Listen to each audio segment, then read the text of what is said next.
queries from across social media. And well, if you've tuned in live, you can post your queries. You can tell us what you want to know about, and we'll take as many questions as we possibly can. Let me introduce our guests, and we've got Kunal Bothra on the show, and we've also got Shahina Muqaddam.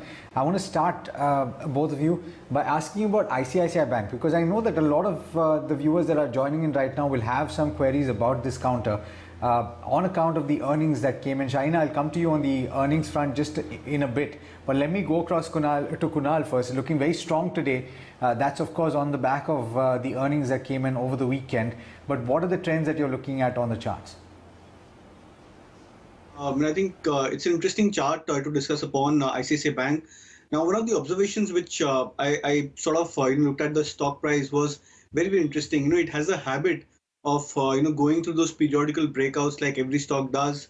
But the critical habit for ICICI Bank, or the important habit for ICICI Bank, is that it tends to retest the previous neckline or the previous breakout line, and every time when the stock does it, and the rally which ensues or happens post that retest of the trend line, it actually takes the stock past about the previous high which it had formed. So, for example, if you look at the chart, say somewhere in 2017 end as well, was the first time where the stock had shown those kind of characteristics of a breakout and then a rally, and then post a rally you saw the stock coming back, testing that neckline. It's shown by the first blue arrow which I have marked on the screen. And beyond that, if you've seen till the start of 2018, the stock actually went into rally by 30%. Similar was the case in 2018 end, 2019 start as well, where there were three such instances in a short period of time where the stock managed to retest the neckline and then break past above its previous swing high. So if history is something to go by, if we see such a similar rhyming or a rhythmic action for ICICI Bank, then what this rally or what this breakout or today's gap up opening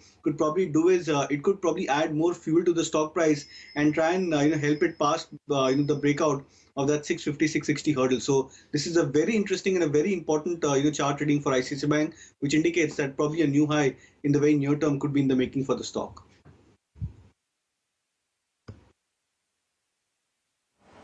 All right, that is Kunal's take coming in on ICICI Bank. Shahina, good morning. This is Cheryl joining as well. What's your take on ICICI Bank post their earnings? A lot of brokerages have gone ahead and maintained a buy stance. They've also gone ahead and raised their target price. What's your take on ICICI Bank's Q4 earnings? Numbers were very strong, and as you mentioned, I think there's a lot of re-rating happening on ICICI Bank, which I believe could take the stock much higher from current levels. If you saw across parameters, the numbers were better. Asset quality improved. The net NPAs are just about 1.14 times now, which is in fact much lower on a YOY basis.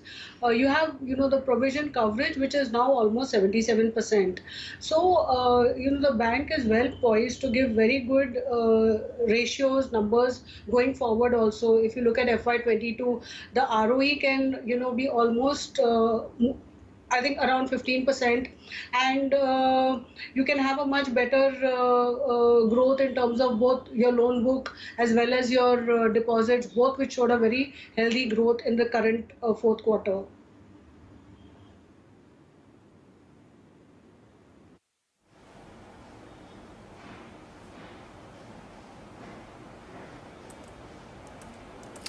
All right.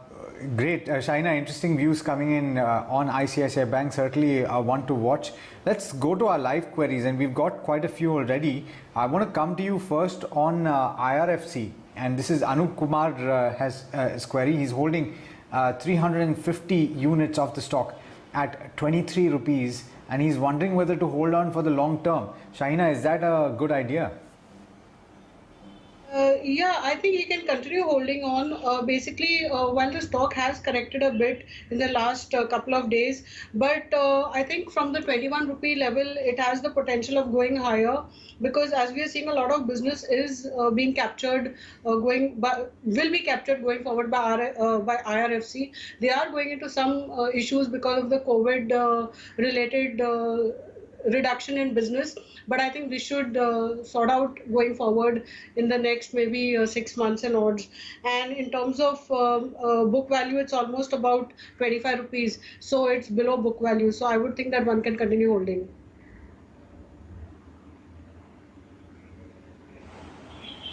All right, our next query is coming in from Anjali Sharma saying that she's bought shares of NCC at 88 rupees per share, and as the share is now come down, what is the price range that she can look to buy, and what is the target for the stock in the time stock as well as the time period? Kunal, I'll take this. I'll actually come to you with this question. So what's your view on NCC, and what range can Anjali look to buy this particular counter? So I think first of all, the viewer seems to have bought at the much higher level. I think 88 or 90, 92 approximately was the previous peak or the top of the stock. I think 2 months or 3 months back in the month of February start, if I'm not wrong. And post that, the stock has just about gone through a more of a mild corrective phase. And typically, when I look at the charts, the stock has a tendency of coming back to its major previous tops or major previous resistances or breakout levels before it tends to turn around. If that's the case, then I believe closer to 64 or 65ish is where the stock could probably find a good amount and a credible amount of support, which is also the previous high for NCC till the end of 2020 and just about start of 2021. So I think that could be a good level if the stock comes back and happens to just about come closer to this 64, 65 mark. I think that's a good level for you to average it out further.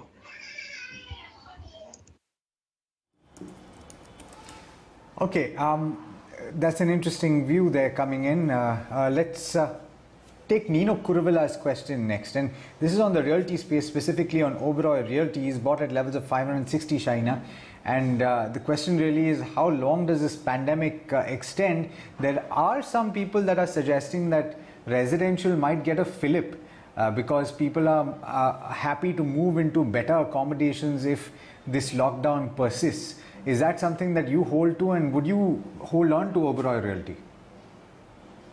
One of the better realty players, especially having good properties in the Mumbai region.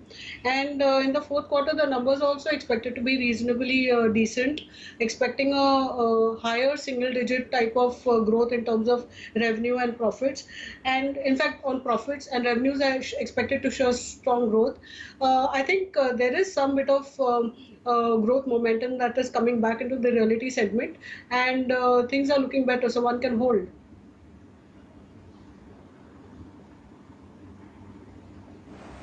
All right, our next query is coming in from Danny Varghese saying that should we wait for further correction in HCL Technologies for an entry point? Kunal, HCL Technologies seeing a downtick in today's trading session on back of their earnings. Also some brokerages coming in and cutting in the target price as well as the earnings estimates for HCL Tech. How does the charts for HCL Tech look? Any scope for entry in near term?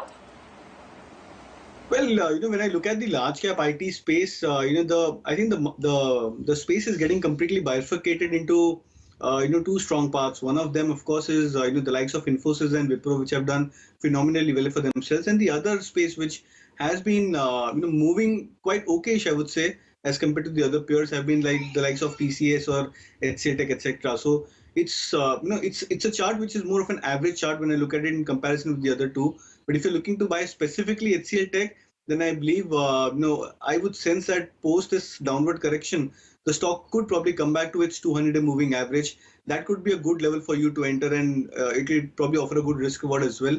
Those levels are closer to 850 on HCL Tech. So I would expect that there would be another correction of 7-8% on the stock price, and that could probably lead to a good entry point if you're looking to buy specifically HCL Tech. Okay, we've got a question from Radesh on a bunch of stocks that have been very, very active in the recent past. And I want to come to you on this one, Shaina. Should you buy steel companies at this juncture? And this is especially because they've run up so significantly, or should you wait? I think steel companies one can continue holding and look for any dips in the May, in this coming period, next couple of weeks to add on, because we've seen steel prices have gone up substantially if you compare it with 1 year period, as well as this is showing positively in the numbers. And some of the steel stocks which I like for example Tata Steel, there is a lot of restructuring that is happening on the balance sheet, which is also positive, which could see the stock price going higher based on improved balance sheet quality, as well as the raw material costs, which are now on a higher level. Probably if one could stabilize the raw material prices are stable and higher steel prices continue, one can see better performance going forward. So after having come out of consolidation of many years, steel metal pack actually is doing well, and I think the momentum will continue.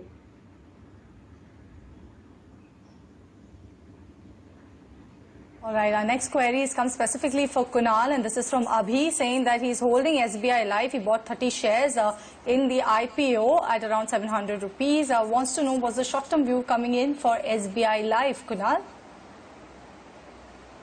Insurance stocks in last 1 week, if I'm not wrong, are showing signs of a breakout. We saw ICICI Pru doing pretty well last week, if I'm not wrong. SBI Life as well is showing signs of a short-term breakout. So if you're specifically looking to buy SBI Life, then I would suggest that current levels 930, 932 approximately are good levels to enter the stock. And from a very short-term view, I would expect 960 to 980 as a target range on SBI Life. But I sense that there is a much more bigger trend which could be evolved into the insurance space. So the more you can hold on, the more upside you can get. But from a short-term view, 980 approximately would be the higher level of the target for SBI Life. Okay, interesting question coming in from Rajan Vittal. He wants to play the EV space, and with that in mind, he's actually thinking about Tata Motors.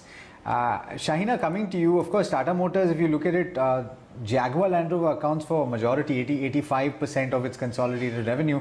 So I don't know how big the EV play for Tata Motors standalone will be. For consolidated, of course, Jaguar Land Rover is developing EV technology. It's very clear on that part. Also, would you buy Tata Motors or would you buy the DVR? He's got a time horizon of between 1 year and 1.5 years. Yeah, obviously offers a better return potential, but on the whole, I'm positive on either of the two Tata Motors. Basically, if you see JLR, we are talking of going cash flow positive in the next 2 years, and the demand actually is reflecting very well both domestically as well as in in the international book. If you see domestically also, the models are getting a very good acceptance, and it's growing actually in the overall space for Tata Motors, as well as China picking up, US picking up. EV for Tata Motors is going to be a big play, and by I think in the next 10 years and odds, they would be completely moving their book to EV, so which is very positive. I would be a buyer in Tata Motors.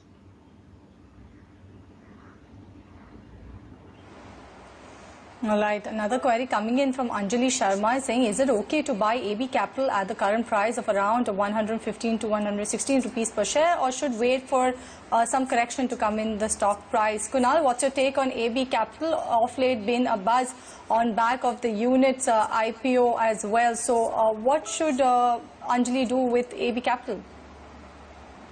Chart. I've been tracking the stock quite early. I think when the stock was in its budding stages of a breakouts closer to 74, 75 levels, and I'd recommended on many shows as well during that time on the channel as well. So I think even at current levels of 115, it's showing a very mild kind of a correction. It had done exceptionally well, I think 3 months back in the month of January, February, moving up from 80 levels to 120, 130 in a very short span of time, and it's now trying to go through a time correction. So these are good opportunities where you can look to nibble into the stock price, but then of course be ready for some more downside into the stock prices, because generally when these stocks, they form a time-wise bottom, the end of the bottom or closer to the end of the time-wise correction is where you see some sharp price panic which happens. So if you can take opportunity of those corrections, I think it could be a good opportunity to buy into AB Capital. But I think it's a good stock to hold on, specifically if you have at least a 1 year plus kind of a time horizon. Okay, coming to you on this next one, China. It's a stock that has done very well for itself in the last couple of months, starting March. In fact, I think it's gained about 40% or thereabouts, KPIT Technologies. And if you look at the 1 year returns, it's 300+%. The question is from Jay Kumar. Would you buy this counter for the long term though? It's one of the mid-cap, small-cap IT companies which has got a good potential going forward, given that the way that they have managed to grow their business, especially I think auto is doing well going forward. They have managed to really bring up good products and good services in their targeting the space. So I think KPIT Tech is in terms of valuation also one of the more attractive ones in the IT space. So it looks like a good bet even at current levels.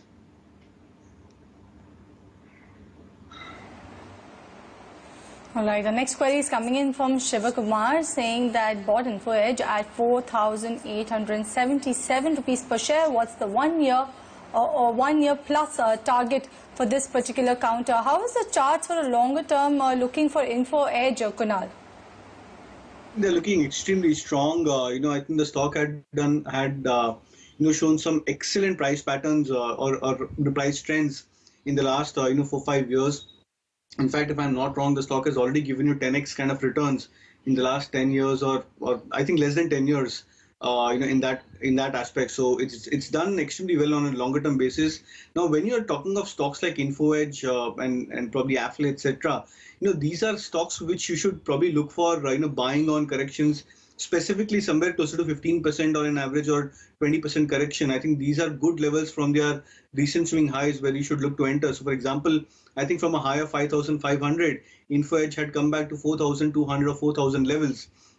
Just about a month or two back or a couple of weeks back, if I'm not wrong. So I think these are classical times where you should look to enter the stocks at every 15 to 20%, kind of a correction, and then hold on to it from a longer term perspective, because these stocks, they tend to, give you multiplier returns, specifically in terms of, long term perspective. So I would be very bullish on InfoEdge and would use corrections, as I said earlier, as good buying opportunities. Okay, so the next question that we have is actually quite a well thought out, well considered question, and I must congratulate Santi for having drafted this question. This is for you, Shahina.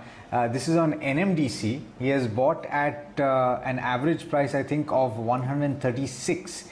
And he thinks, from basis what he's seen, it seems to be consolidating now between 136 and 144 for quite some time. And this is despite the fact that we seemingly are entering into a super cycle for metal counters.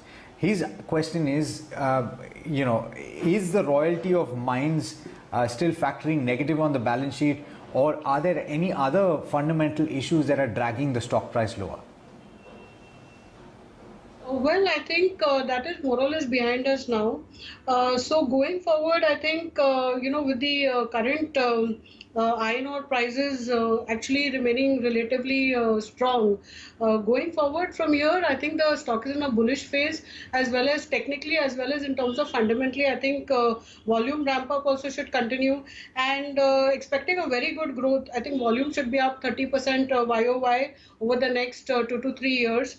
So we are expecting robust earnings. Their EV to EBITDA is also good. So one can look to hold on to the stock, and maybe a price target of close to about 160 could be on the cards.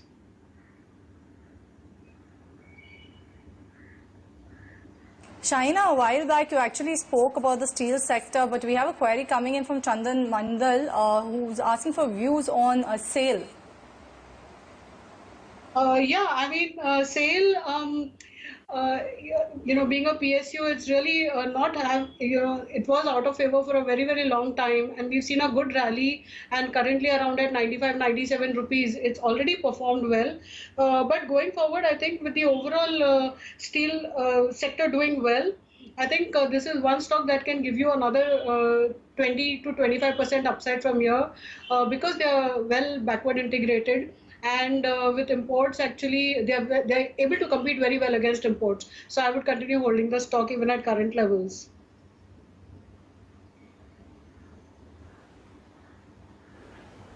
Okay, very quickly, and this is the last question for the day. Kunal, coming to you on this one. Control Print, what is happening with this counter? Upper circuit today. Would you delve into this stock at all? Not really. I don't track the stock, Alex, so won't be able to comment.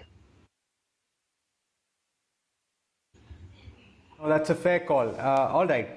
Do caution viewers to be careful of these stocks that are very volatile in nature. I'd like to thank both of you for taking the time for answering our viewer questions. To all those of you who didn't manage to get your questions answered today, do come back tomorrow and we'll attempt to take as many of your questions as possible. It's been a pleasure speaking to you both. We're slipping into a short break, but on the other side, there's lots more, so do stay tuned.